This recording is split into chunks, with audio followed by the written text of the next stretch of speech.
Call शुरू कर दे।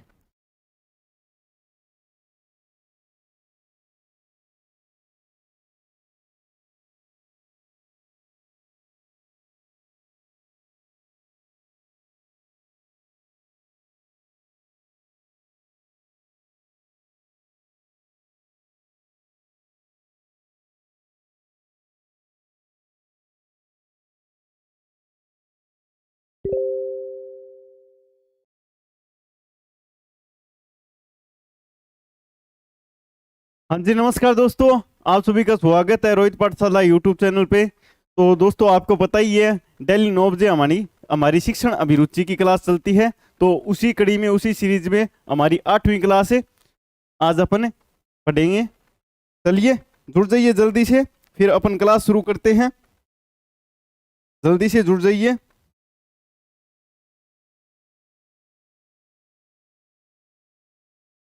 चलो दोस्तों, क्लास शुरू करते हैं। उम्मीद है आप जुड़ गए होंगे, लगभग विद्यार्थी जो पढ़ने वाले हैं। बाकी एक्स्ट्रा विद्यार्थियों का तो हमें क्या ही लेना। चलो तो शुरू करते हैं आज की क्लास। आज की क्लास शुरू करते हैं। चलो भाई, चलो। पहला क्वेश्चन है अपना। पहला क्वेश्चन क्या है? पहला क्वेश्चन है, स्कूली स्तर शैक्षणिक संबंधित निर्देश दिए जाते हैं, यानी कि स्कूली स्तर पर शिक्षा संबंधी निर्देश किसके द्वारा दिए जाते हैं? अपन पढ़ते हैं। पहला है ऑप्शन एक है हमारे पास एनसीईटी, एनसीटीई। ऑप्शन बी क्या है? ऑप्शन बी हमारे पास यूजीसी। ऑप्शन सी है एनसीईआरटी। ऑप्शन डी है एनईपीए, एनईपीए। तो इसका राइट आंसर होगा दोस्तों, इसका राइट आंसर होगा सी, यानी कि जो स्कूली स्तर पर अपने को दिशा निर्देश दिए जाते हैं, स्कूली स्तर पर जो शैक्षणिक यानी कि बुकों संबंधित वगैरह, यानी कि मेन बात है अपनी पाठ्य सामग्री वगैरह संबंधित निर्देश दिए जाते हैं, वो एनसीईआरटी के द्वारा दिए जाते हैं। आपको काफी पता ही होगा, अगर आप तो पढ़ने वाले विद्यार्थी हो, यानी कि आपकी बुकों पे एनसीईआरटी लिखा होता था, वो एनसीईआरटी द्वारा आधारित होती थी बुकें। क्लियर?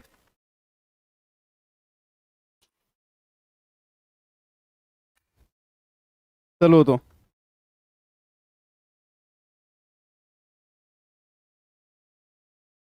अगले क्वेश्चन की तरफ बढ़ते हैं। अगला क्वेश्चन, अगला क्वेश्चन क्या है? अगला क्वेश्चन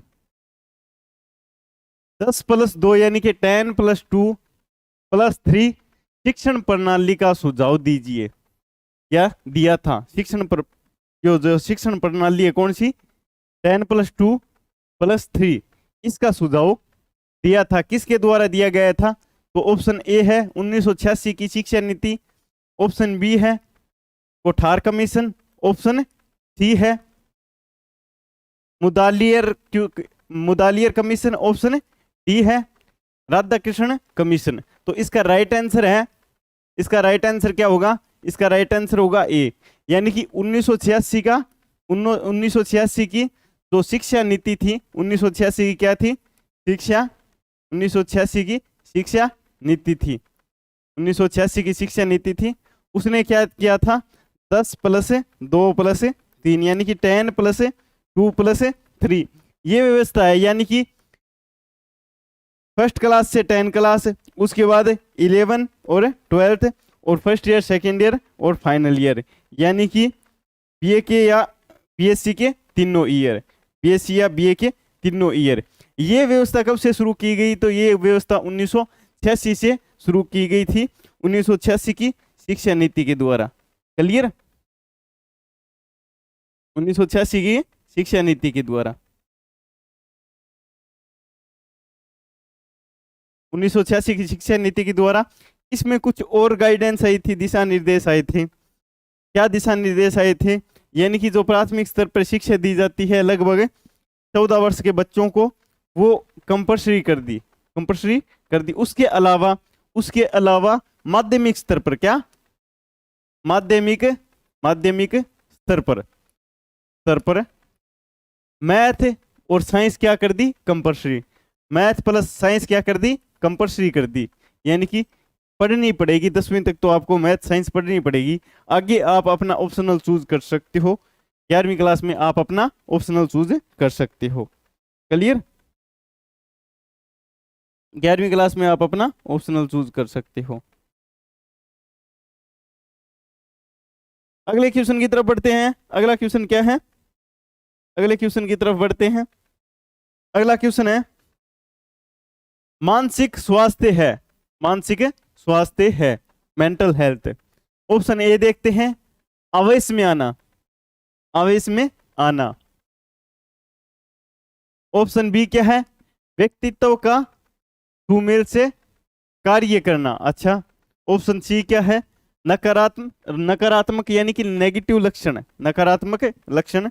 और ऑप्शन डी क्या है, अत्यधिक जोश। तो एक मानसिक जो स्वस्थ आदमी है, जो मानसिक रूप से स्वस्थ आदमी है, उसमें कौन सा गुण प्रचुर मात्रा में होना चाहिए और कौन से गुण नहीं होने चाहिए, कौन से गुण नहीं होने चाहिए।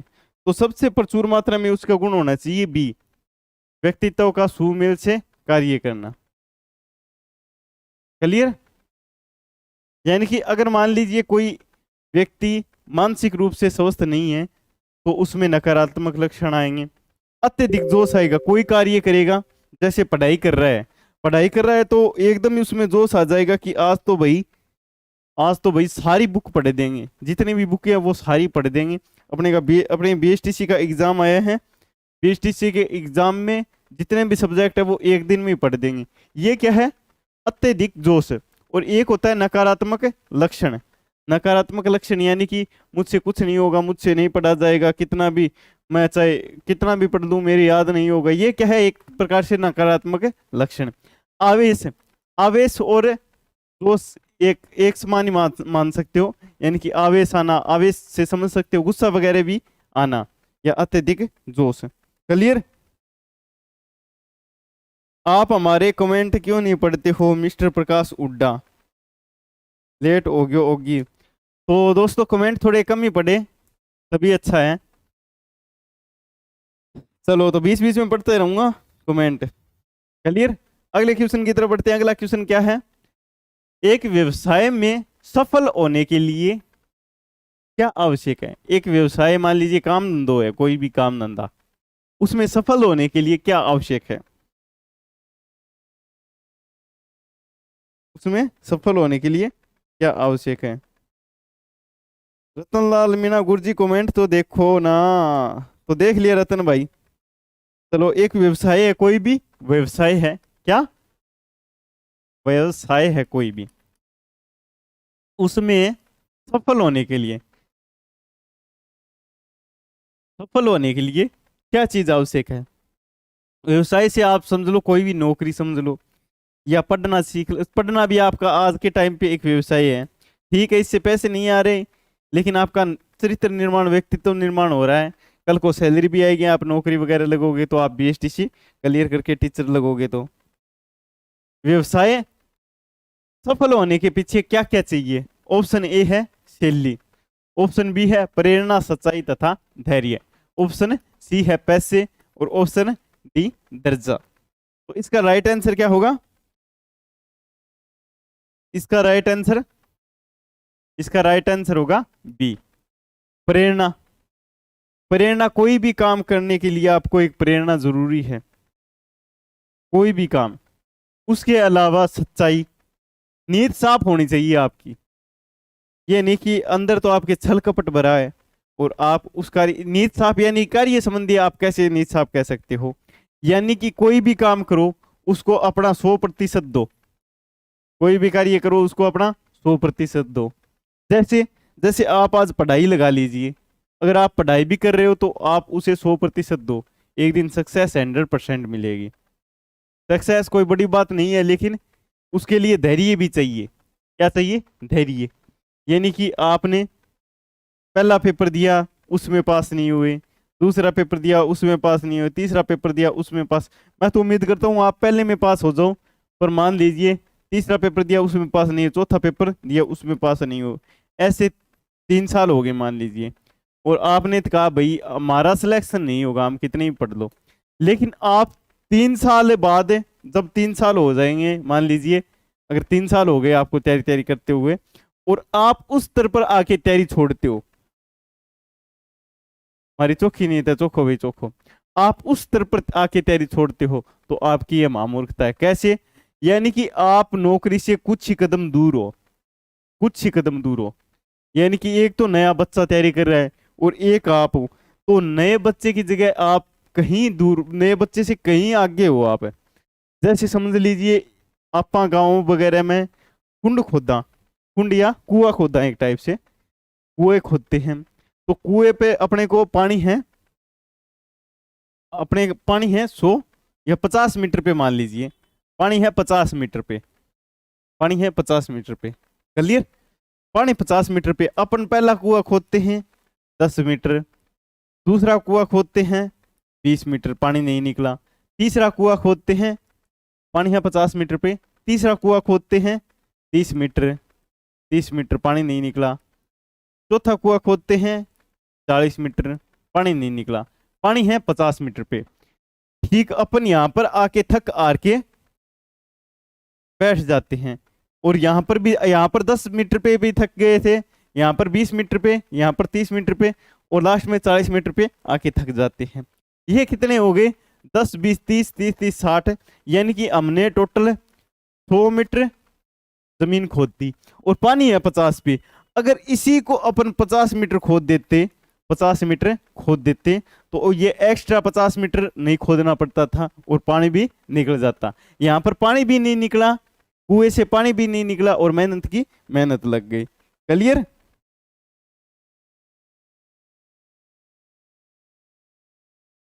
सर अभी तो गांव में कुएं भी बंद हो गए, प्रकाश उदाहरण है भाई, ये एक प्रकार का उदाहरण है ये। चलो तो ओगी का 80। अच्छा, कौन सा ध्वनि चित्रण यंत्र है? ध्वनि चित्रण यंत्र है, कौन सा ध्वनि और चित्रण यंत्र है? यानी कि उससे वॉल्यूम भी आए, उससे वॉल्यूम भी आए प्लस साउंड भी आए, वॉल्यूम भी आए और साउंड भी आए, यानी कि आपको चित्र भी देखे और ध्वनि भी सुनाई दे, चित्र भी दिखे और आपको ध्वनि भी सुनाई दे। तो ऑप्शन ए देखते हैं, projector, option B radio, option C tape recorder, और option D television, option D television. तो इसका राइट आंसर होगा दोस्तों, इसका राइट आंसर क्या होगा? इसका राइट आंसर होगा टेलीविजन, टेलीविजन। अब आप कहोगे कि ऊपर वाले क्यों नहीं? तो प्रोजेक्टर है, मानते हैं प्रोजेक्टर से आपको चित्र अच्छे वगैरह दिखाई देते हैं, चित्र वगैरह, जैसे आपने कभी सिनेमा हॉल में गए होंगे या आपके विद्यालय वगैरह में कभी कोई मूवी वगैरह दिखाई हो, तो प्रोजेक्टर से आमतौर पे दिखाते हैं, पर्दे पे लगा देते हैं, जैसे लाइट वगैरह डाल देते हैं सीधा, और उस प्रकार से एक चित्र तो दिख जाता है हमें, प्रोजेक्टर से चित्र तो दिख जाता है, प्रोजेक्टर चित्र दिखा देता है अच्छे, लेकिन प्रोजेक्टर से ध्वनि वॉल्यूम नहीं आती। अब आप कहोगे वॉल्यूम क्यों नहीं आती, ध्वनि क्यों नहीं आती? आती है सर ध्वनि, तो हम सिनेमा हॉल में गए थे, वहां पर तो ध्वनि आ रही थी, तो ध्वनि वो अलग से जोड़ी जाती है, अलग अलग से जोड़ी जाती है। तो प्रोजेक्टर होता है, प्रोजेक्टर में खुद में कोई ध्वनि नहीं होती, खुद में कोई साउंड नहीं होती है, साउंड लेस होता है वो, उसमें इनबिल्ट कोई साउंड नहीं होती है। क्लियर? उसके बाद रेडियो। तो रेडियो का तो आपको क्या ही बताएं, गांव के लड़के हो आप। रेडियो में वॉल्यूम वॉल्यूम आती है, और टेप रिकॉर्डर, टेप रिकॉर्डर में भी वॉल्यूम वॉल्यूम आती है। क्लियर? अगले क्वेश्चन की तरफ बढ़ते हैं। आज बच्चे कम जुड़े हैं, चलो तो कोई बहन भाई अगर मान लीजिए BSTC वगैरह की तैयारी कर रहा है, या इनमें से कोई और तैयारी कर रहा है, तो आप कोर्स कोई भी परचेज कर सकते हो। जैसे कोई बहन भाई कहे कि मेरे को तो BSTC की तैयारी किए बिना और 2 साल की BSTC साथ में चले, तैयारी चलती रहे, लेकिन BSTC साथ में चलती रहे, और इसके बीच मुझे कोई नौकरी मिल जाए, तो बहुत सी नौकरी आ रही है। जैसे दिल्ली पुलिस है अपनी, दिल्ली पुलिस में जैसे CET वगैरह सिस्टम कर दिया है अब, तो पहले CET देनी पड़ेगी, लेकिन दिल्ली पुलिस में कोई CET नहीं है, RISF में कोई CET नहीं है, RAC में कोई CET नहीं है, राजस्थान पुलिस SI में कोई CET नहीं है। तो आप इनकी तैयारी कर सकते हो, ये कोर्स परचेज कर सकते हो नामात्र की फीस पे। अगर आप किसी कोई भी प्रॉब्लम हो तो इन नंबरों पे आप संपर्क कर सकते हो, 75 68 71 67 68 पे।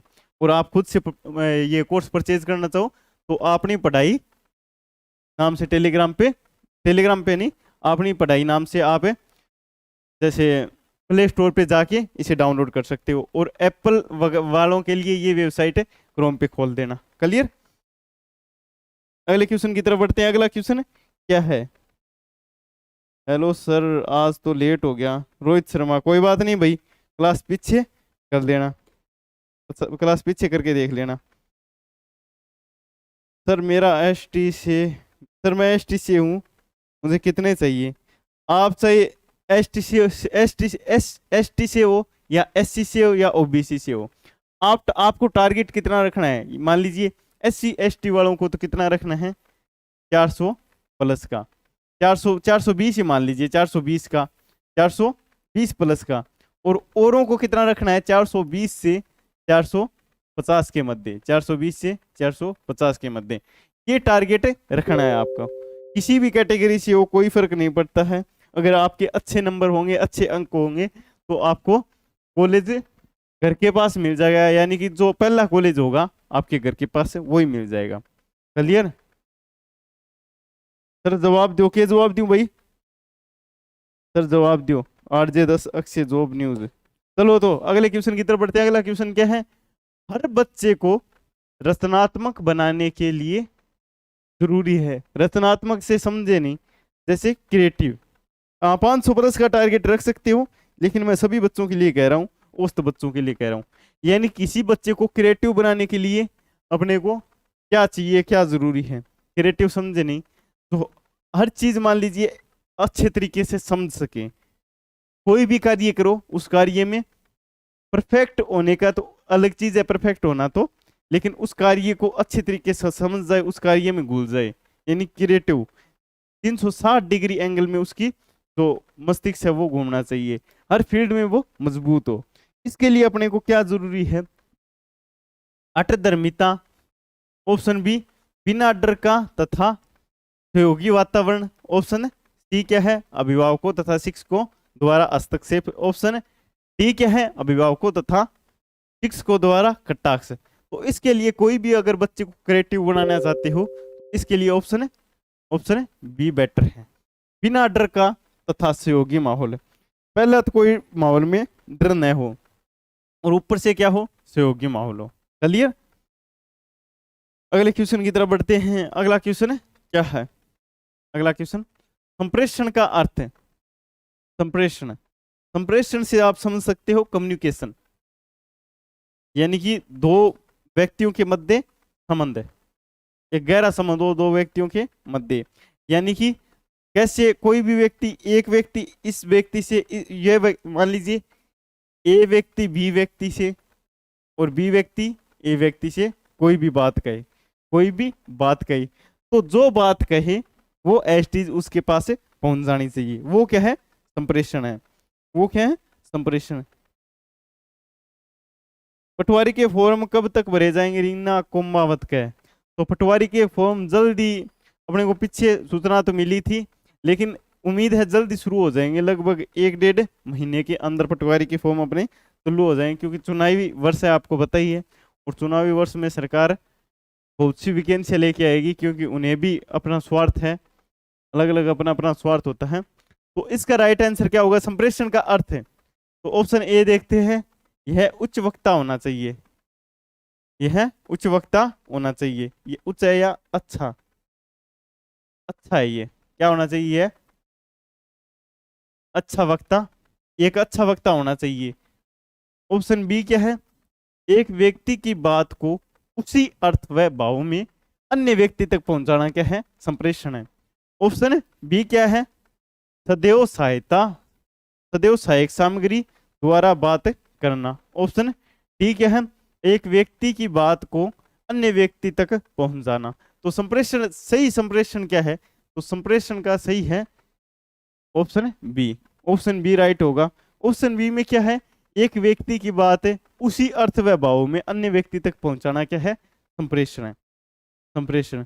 मान लीजिए ये ए और बी वाला उदाहरण मैंने शुरुआत में ही दिया था। कोई भी अर्थ में अंतर नहीं होना चाहिए। ए को कोई बात बी कहे या बी को कोई बात ए कहे तो उसमें चेंज नहीं होना चाहिए, कोई भी चेंज नहीं होना चाहिए। जैसे कोई भी अपने वाक्य बोला, जैसे रोक को, तीन वाक्य अपने रोक को मत जाने दो। पहला वाक्य ये हो गया। दूसरा वाक्य है रोक को मत जाने दो। रोक को मत जाने दो, ऑप्शन है सी है। रोक को मत जाने दो, जाने दो। तो कोई बहन भाई बताएगा कि ये तीनों एक ही है या अलग है? जादूगर जादू चला दियो, कैमरा चला दियो।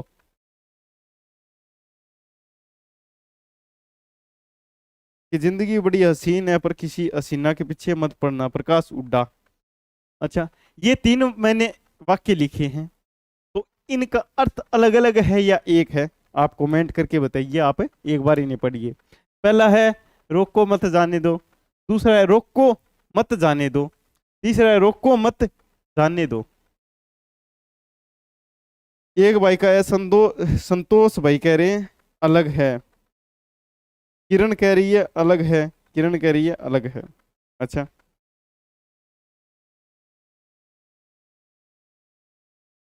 अलग अलग अलग अलग अलग है। कैसे अलग है ये देखते हैं अपन। पहला वाक्य है रोक को मत जाने दो, रोक को मत जाने दो, रोक को मत जाने दो, रोक को मत जाने दो। यानी कि इस वाक्य का कोई अर्थ नहीं निकल रहा है। यानी कि अगर यहां से अगर इस वाक्य को पढ़े रोक को मत जाने दो तो इस वाक्य का अर्थ निकलेगा, और यहां पर अपन कॉमा लगा के पढ़े रोक को मत जाने दो तो अलग अर्थ निकलेगा। लेकिन इस वाक्य का कोई अर्थ नहीं निकल रहा है फिलहाल, कोई अर्थ नहीं है, नहीं है। इस वाक्य का कोई अर्थ नहीं है। अब देखते हैं वाक्य नंबर 2।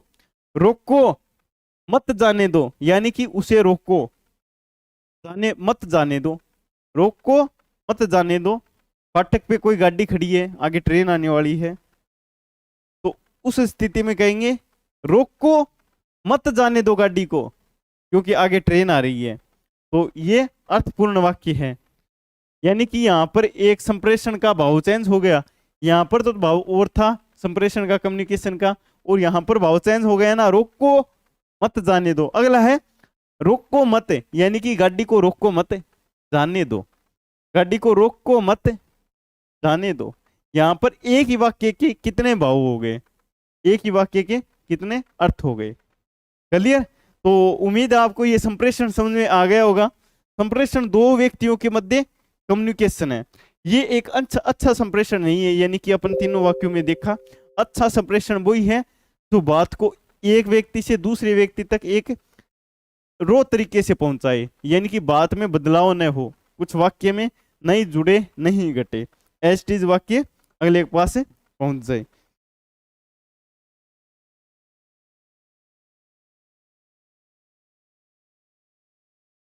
चलो तो good morning Mohit Kumar Taylor, good morning भाई। आगे बढ़ते हैं, अगले क्वेश्चन की तरफ बढ़ते हैं। अगला क्वेश्चन क्या है? संप्रेषण की कुशलता के लिए बीए में सूक्ष्म शिक्षण आवश्यक है। बीए नहीं, बीएड, बीएड समझ लीजिए। बीएड या आप क्या कर रहे हो, बीएसटीसी। कहीं पर भी बीएड नाम आए तो आप अपना ही समझना, बीएसटीसी ही समझना। क्लियर? यानी कि संप्रेषण होता है, कम्युनिकेशन होता है, उसका बीएड या बीएसटीसी में सूक्ष्म शिक्षण, यानी कि सूक्ष्म रूप से अपन पढ़ते हैं, यानी कि उसे गहराई से पढ़ते हैं। यानी कि संप्रेषण को गहरा पढ़ना पड़ता है, गहरा पढ़ना पड़ता है। कहां पर? बीएसटीसी या बीएड में। क्यों पढ़ना पड़ता है, क्यों आवश्यक है गहराई से पढ़ना? तो ऑप्शन ए देखते हैं। ऑप्शन ए क्या है? पाठ पूरे करने हेतु। ऑप्शन बी क्या है?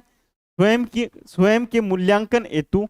ऑप्शन सी क्या है? विभिन्न कौशलों के विकास हेतु। ऑप्शन डी क्या है? इसमें से कोई नहीं। तो इसका राइट आंसर होगा विभिन्न कौशलों के विकास हेतु। यानी कि आप में विभिन्न कौशल है और विकसित हो, उसके लिए आपको संप्रेषण क्या है, सूक्ष्म रूप से पढ़ना पड़ेगा। संप्रेषण का सूक्ष्म रूप से शिक्षण करना पड़ेगा, अध्ययन करना पड़ेगा। क्लियर? अगले क्वेश्चन की तरफ बढ़ते हैं। अगला क्वेश्चन क्या है? अगला क्वेश्चन है, आपके मतानुसार एक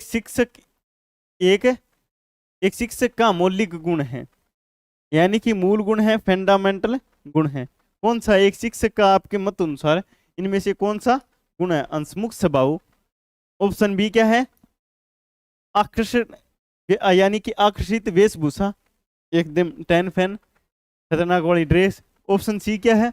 अच्छा व्यक्तित्व। ऑप्शन डी क्या है? शिक्षण विधियों का ज्ञान। तो इसमें सबसे नजदीकी आंसर कौन सा है?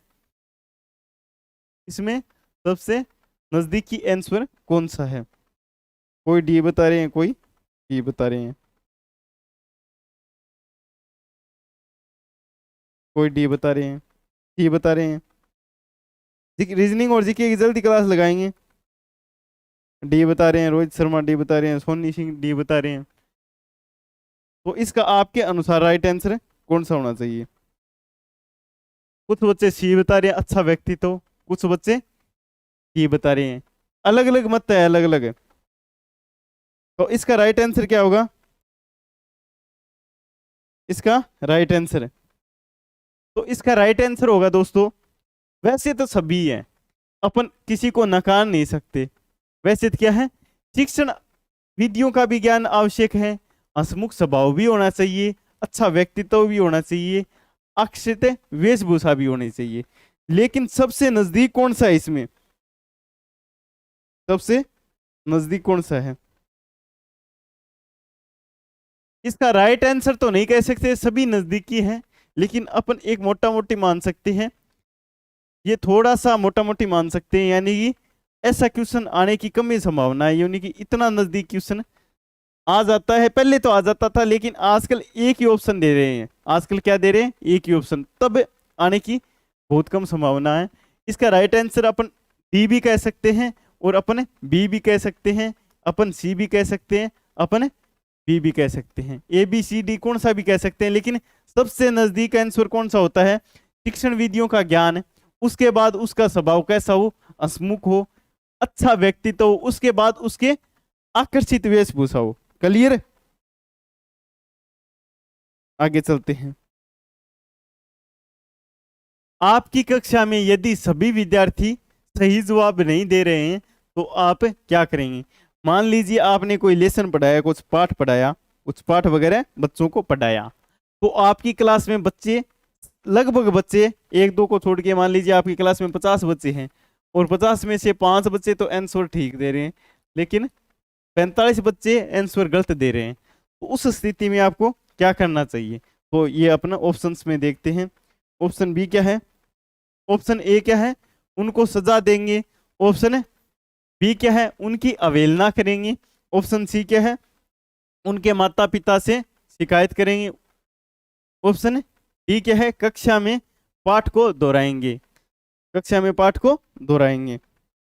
तो इसका राइट आंसर क्या होगा? इसका राइट आंसर होगा दोस्तों, इसका राइट आंसर होगा डी। इसका राइट आंसर होगा डी, कक्षा में पाठ को दोहराएंगे। कक्षा में पाठ को क्या करेंगे? दोहराएंगे। यानी कि आपने जो लेसन पढ़ाया है, पाठ पढ़ाया है, वो बच्चों को क्या नहीं आया? समझ नहीं आया। यानी कि कुछ होशियार बच्चे हैं, उनको छोड़ के एक दो होशियार बच्चे हैं, उनको समझ में आ गया, और बाकी बच्चों को क्या नहीं आया? समझ में नहीं आया जो आपने लेसन पढ़ाया है। क्लियर? अगले क्वेश्चन की तरफ बढ़ते हैं। अगला क्वेश्चन क्या है? अगर आप ये पीडीएफ देखना चाहते हो कक्षा के बाद, तो टेलीग्राम ग्रुप रोहित पाठशाला पे देख सकते हो, वहां पर आपको मिल जाएगी। अगला क्वेश्चन की तरफ बढ़ते हैं। एक अच्छा अधिगम निर्भर करता है अच्छा अधिगम, अधिगम, अधिगम का क्या अर्थ होता है दोस्तों? अधिगम का पिछले काफी क्लासों में मैंने आपको अधिगम का अर्थ बता दिया है। एक बार आप बताइए अधिगम का अर्थ क्या होता है? अधिगम, कोई कमेंट नहीं आ रहा है? चलो तो मैं ही बता देता हूँ। Okay D, A B C D बता, रीजनिंग क्लास है कब मिलेगी? तो रीजनिंग क्लास दोस्तों जल्दी मिस्टर ऑफिशियल बीकानेर जल्दी शुरू हो जाएगी। सर थोड़ी थोड़ी देर में आवाज क्यों नहीं आ रही? आवाज तो प्रॉपर आ रही है भाई, किसी को आवाज की प्रॉब्लम आई? अधिगम का सही अर्थ होता है दोस्तों सिखाना, सिखाना। अधिगम का क्या अर्थ होता है? सिखाना। किसी को आवाज की प्रॉब्लम है क्या? एक भाई को थोड़ी थोड़ी देर में आवाज नहीं आ रही। अधिगम का सही अर्थ क्या होता है? सिखाना। अधिगम का सही अर्थ क्या होता है? सिखाना। यानी कि अधिगम का सही अर्थ है सिखाना, सिखाना। एक अच्छा अधिगम निर्भर करता है, यानी कि एक अच्छा सही रूप से सिखाना निर्भर करता है। तो ऑप्शन ए है। ऑप्शन ए क्या है? विद्यार्थियों की सीखने की इच्छा। अच्छा, विद्यार्थियों की सीखने की इच्छा। ऑप्शन बी क्या है? शिक्षक पर यानी कि अध्यापक पर। ऑप्शन सी क्या है? प्रभावी शिक्षण तकनीकी पर। और ऑप्शन डी क्या है? आकर्षण कक्षा कक्ष पर। तो इसका राइट आंसर क्या होगा? काफी बी बता रहे हैं, काफी कुछ बता रहे हैं। बताओ सर क्या बताऊं? आरजे 10 चूरू क्या बताऊं?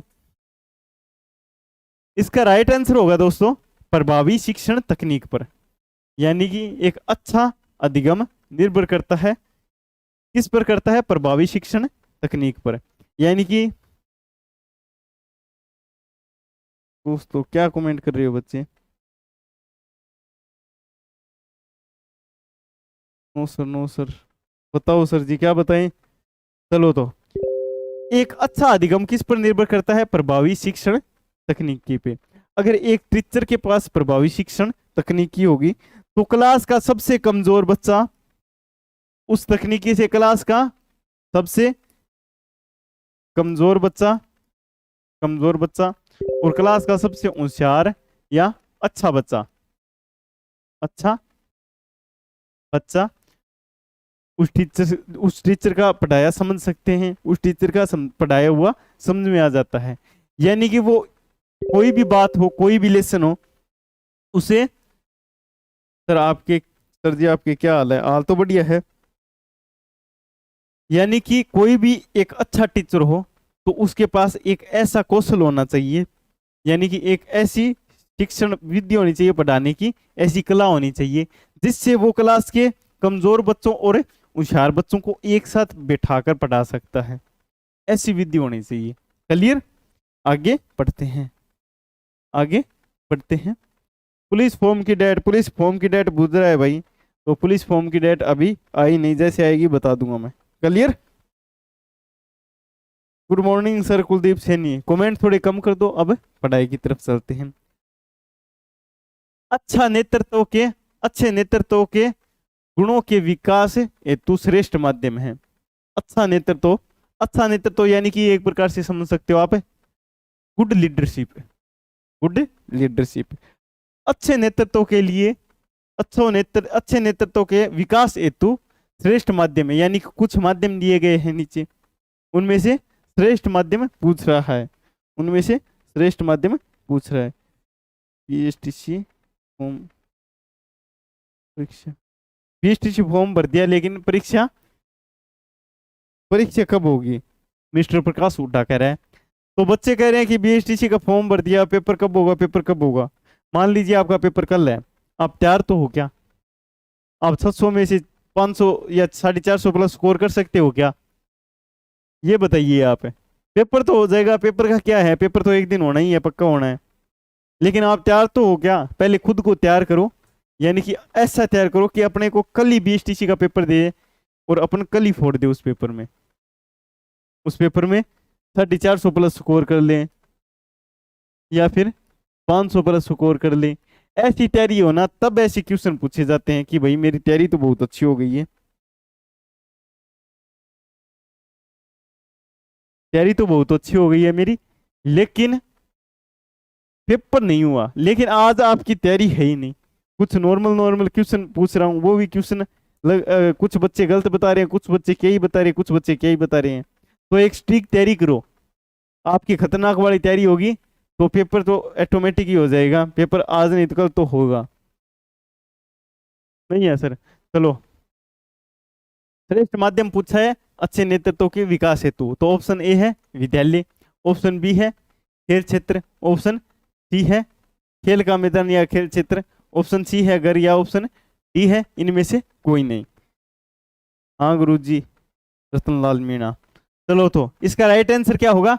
इसका राइट आंसर होगा खेल का मैदान, खेल का मैदान या ग्राउंड, प्लेइंग ग्राउंड। कैसे एक व्यक्ति का नेतृत्व विकसित होता है? खेल के मैदान से। तो अपन एक गेम का उदाहरण ले लेते हैं, कबड्डी। कबड्डी गेम का उदाहरण ले लेते हैं। कबड्डी गेम में क्या होता है, इधर भी खिलाड़ी होते हैं और इधर भी खिलाड़ी होते हैं, दोनों तरफ खिलाड़ी होते हैं, टीम होती है। इधर से एक खिलाड़ी जाता है और उनके खिलाड़ी को आउट करके वापस आता है। तो ये एक खिलाड़ी गया तो उसकी नेतृत्व, जो नेतृत्व का गुण है वो विकसित हुआ या नहीं हुआ। उसी प्रकार से इस टीम से एक खिलाड़ी आएगा और यहाँ पर आउट करके या फाउल करके जाएगा। तो ऐसे सभी खिलाड़ियों को मौका मिलता है और सभी खिलाड़ियों में एक नेतृत्व की क्षमता का विकास होता है। जैसे क्रिकेट मान लीजिए, तो क्रिकेट में कुछ को बॉलिंग अच्छी आती है तो बॉलिंग से उनकी नेतृत्व क्षमता का विकास होता है, यानी कि पूरी टीम का भार मेरे ऊपर ही है। किसी को बैटिंग अच्छी आती है तो बैटिंग से वो समझता है कि अगर रन नहीं बनाए, बॉलिंग वाला सोचता है अगर आउट नहीं किए तो अच्छा नहीं होगा टीम के लिए, और बैटिंग वाला सोचता है अगर रन नहीं बनाए तो अच्छा नहीं होगा टीम के लिए। और जो अच्छी फील्डिंग करता है या कीपर वगैरह है, वो ये सोचेगा अच्छा अपने को कैच लेना है या अपने को फील्डिंग अच्छी करनी है। तो उससे क्या होता है, प्रत्येक व्यक्ति पे एक जिम्मेवारी आ जाती है जिससे उसकी नेतृत्व क्षमता विकसित होती है। तो उसे, यानी कि क्या कह रहा है, अरे सर मेरा तो विराट कोहली, अच्छा बढ़िया भाई। इससे क्या होता है, यानी कि एक खेल का मैदान होता है या खेल के द्वारा एक बच्चे का जो नेतृत्व क्षमता होती है, लीडरशिप क्वालिटी होती है, उसे अपन विकसित कर सकते हैं। चलो अगले क्वेश्चन की तरफ बढ़ते हैं। अगला क्वेश्चन क्या, आपकी राय में कुशल नागरिकता का क्या अर्थ है? कुशल नागरिकता का क्या अर्थ है? ऑप्शन ए अधिकारों को प्राप्त करना, ऑप्शन बी बुराइयों से लड़ना, ऑप्शन सी अपने कर्तव्यों का पालन करना, ऑप्शन डी सबसे कल्याण हेतु चिंतन करना। तो आपके अनुसार एक कुशल नागरिकता का सही रूप से अर्थ है तो अपने अधिकारों को प्राप्त करना। इसका राइट आंसर, ये थोड़ा सा पॉलिटी से रिलेटेड आ गया, पॉलिटी से भी है और कॉमन सेंस से भी है। यानी कि यहाँ पर मूल अधिकारों की बात हो रही है, किनकी? मूल अधिकारों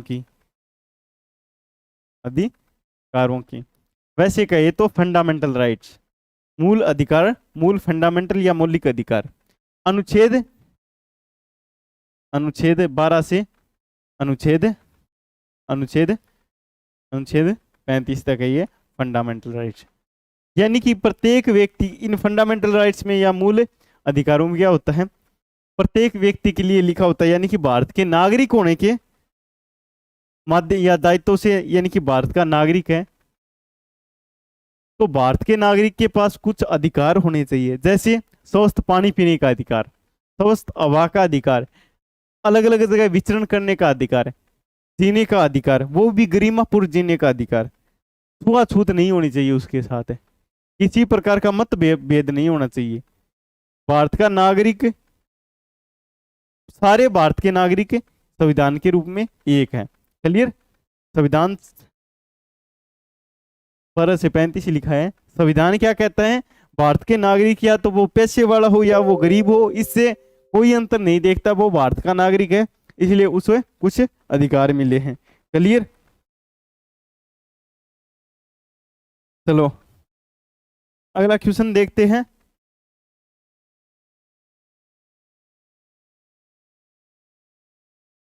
अगला क्वेश्चन,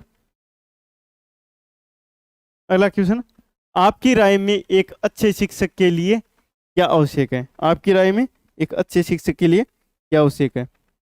आपकी राय में एक अच्छे शिक्षक के लिए क्या आवश्यक है? ऑप्शन ए देखते हैं, अपने सहकर्मियों में लोकप्रिय होना, यानी कि जो साथ पढ़ा रहे हैं, कल को आप टीचर बनोगे, कल को आप टीचर बनोगे तो आप आपके जो साथ पढ़ा रहे हैं उनमें उनमें लोकप्रिय होना, पॉपुलर होना। ऑप्शन बी क्या है? एक प्रभावी अन्वेषण। ऑप्शन सी क्या है? शिक्षण कार्य के प्रति प्रतिबद्धता। ऑप्शन डी क्या है? ऑप्शन डी क्या है? ऑप्शन डी है अपनी संस्था के प्रति निष्ठा। यानी कि आप एक अच्छे शिक्षक हो, आप एक अच्छे शिक्षक के लिए आप में क्या गुण आवश्यक होने चाहिए? आप एक शिक्षक हो और शिक्षक से अच्छे शिक्षक के लिए आप में क्या गुण प्रचुर मात्रा में होने चाहिए? तो शिक्षण कार्य के प्रति प्रतिबद्धता, यानी कि आप अपने शिक्षण कार्य को 100% दो। शिक्षण कार्य यानी कि मेन बात है बच्चों को आप अच्छे से पढ़ाओ, अच्छे उदाहरण दे के, यानी कि मन मत चोरो, उसमें एक निष्ठा रखो, प्रतिबद्धता रखो, उसमें एक प्योरिटी रखो। क्लियर? शिक्षण शिक्षण कार्य में।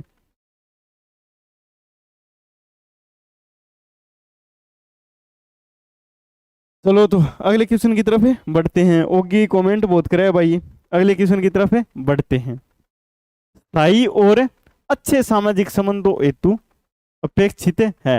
ऑप्शन ए सामाजिक कार्य में भाग लेना। ऑप्शन बी है दूसरों की प्रशंसा करना। ऑप्शन सी क्या है? पहल कर सहायता करना। ऑप्शन डी क्या है? मांगने पर मदद करना।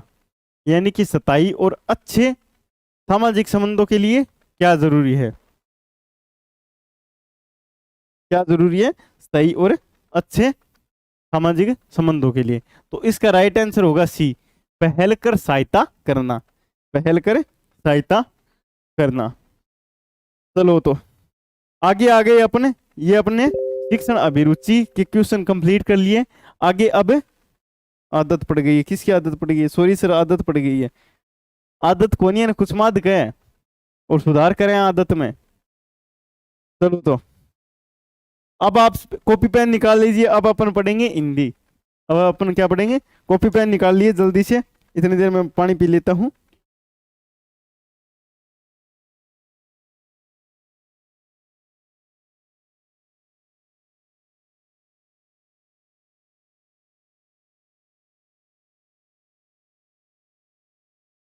चलो तो अब अपन पढ़ेंगे हिंदी के कुछ मुहावरे, लोकोक्तियां, विलोम शब्द वगैरह पढ़ेंगे।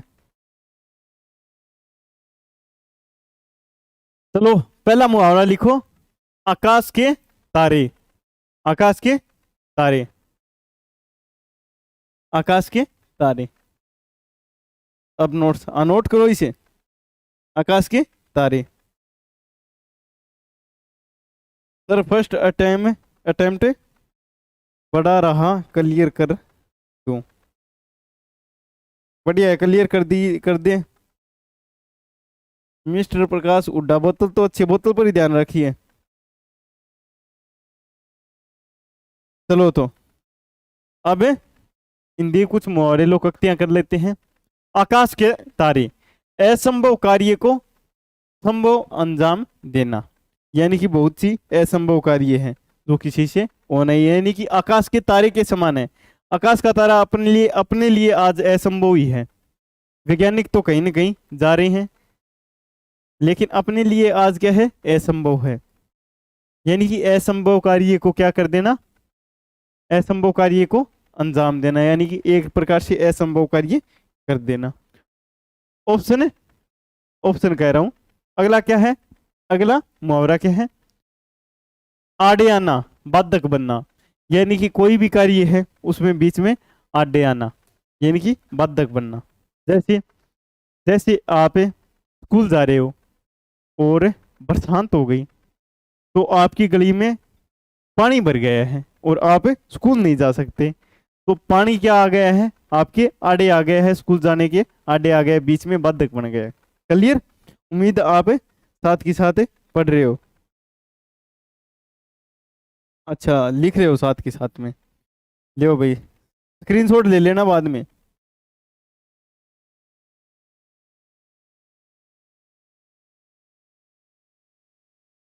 चलो तो धीरे धीरे नहीं पढ़ाएंगे।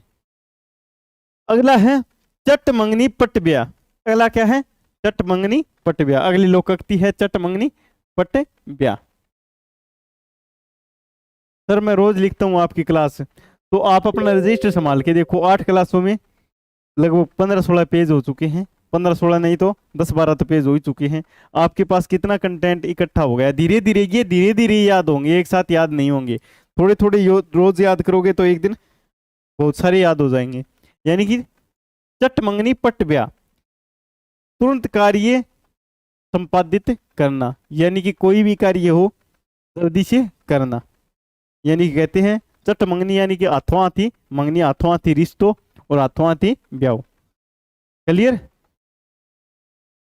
अगला है चोर चोर मोशिरे भाई, दुष्ट लोगों की मित्रता होना। यानी कि दोनों चोर है, दोनों दुष्ट आदमी है, मूर्ख आदमी कह सकते हो, दुष्ट आदमी कह सकते हो, नीच आदमी, और दोनों आपस में दोस्त हैं। तो चोर चोर मोशिरे भाई। स्क्रीनशॉट ले लीजिए इसका, अगर आपने नहीं लिखा है तो। साइड में हो गया थोड़ा। चलो तो फिर आगे बढ़ते हैं।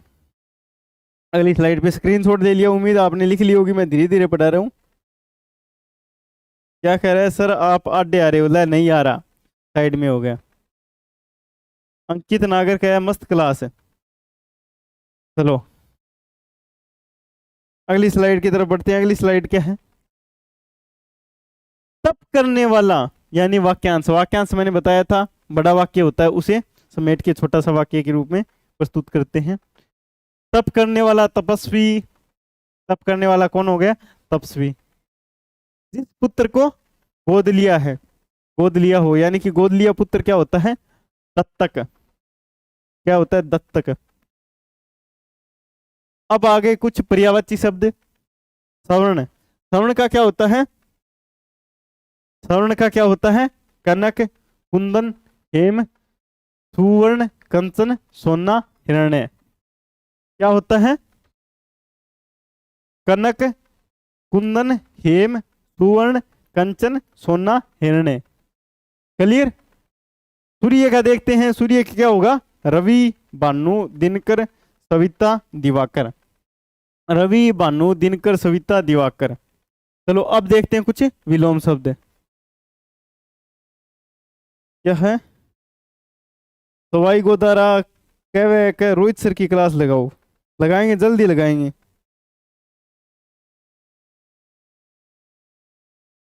सर मैं 3 नंबर पीछे रहा, BSTC trick 2023। Love you sir. Sir मैं 3 नंबर पीछे रहा, तो मुझे पता है 1 नंबर की वैल्यू क्या होती है, तो इन्हें भी समझाओ भाई।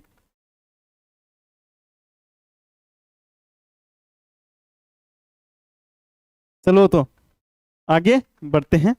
सूर्य क्या क्या होगा? सूर्य का रवि, भानु, दिनकर, सविता या दिवाकर। उसके बाद अपन देखते हैं विलोम शब्द। विलोम शब्द एक टाइप से कह सकते हैं उल्टा, और ये अपने पर्यायवाची शब्द है, ये एक प्रकार से कह सकते हैं अपन समान। क्लियर? राजा का क्या होगा? रंक। रक्षक का क्या होगा? भक्षक। स्वदेश का क्या होगा? प्रदेश। जैसे भारत अपना क्या है? स्वदेश। और जैसे अपने अमेरिका, कनाडा, USA, कहीं भी चले जाएं, बाहरी कंट्री में चले जाएं, तो वो क्या हो गया? प्रदेश। मंगल का क्या होगा? अमंगल। मंगल होता है एक टाइप से शुभ कार्य, मंगल कार्य, और अमंगल यानी कि बुरा कार्य।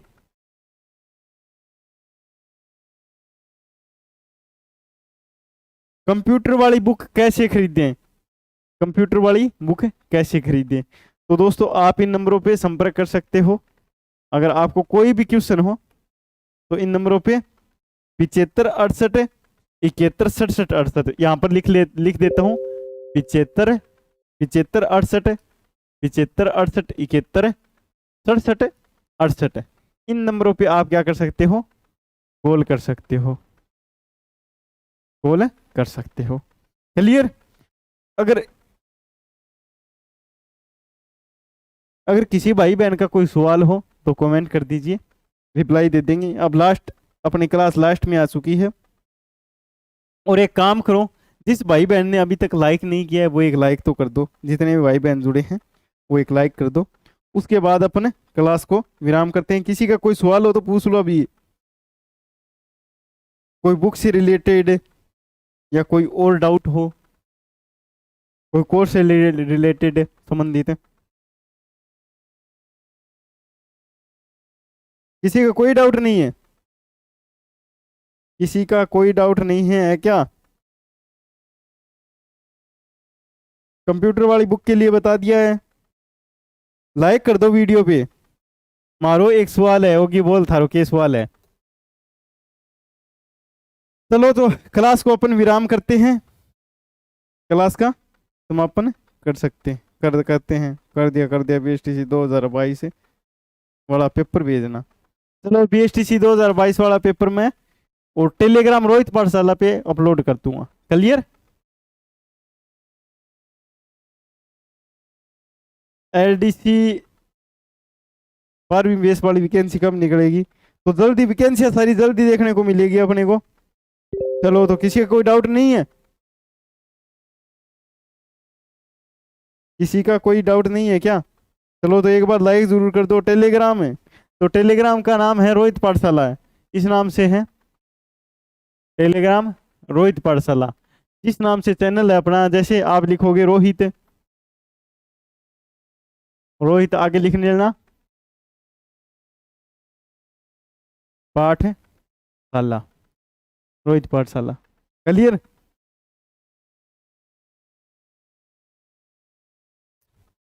किसी का कोई सवाल नहीं है क्या?